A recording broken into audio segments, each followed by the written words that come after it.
effectivement, notre plan de responsabilité sociétale d'entreprise, il s'inscrit dans cette volonté d'essayer d'aller plus loin. Je le disais, c'est des sujets qui sont complexes, dans lesquels il ne faut pas forcément rester, attendre d'avoir forcément toutes les solutions pour commencer à être en mouvement. Donc, on a souhaité, nous, se donner un objectif très ambitieux d'ici 2040 pour atteindre le zéro émission de gaz à effet de serre. Alors, est-ce qu'on sera capable d'arriver à cet objectif? C'est évidemment très ambitieux. On est en train de regarder ces choses-là. Donc, j'ai exprimé certains des éléments que nous, à la SAQ, nous-mêmes, on faisait on faisait notre part, mais on sait que les émissions directes, en fait, pour nous, c'est juste 3% de notre empreinte carbone.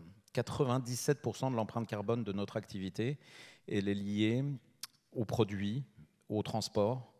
Donc, c'est aussi très important qu'on travaille à ce sujet-là.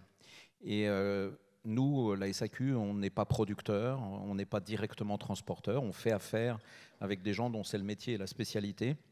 Et on a voulu s'assurer qu'on travaille notamment sur les contenants, sur les emballages, aussi aider sur certains éléments de culture de la vigne.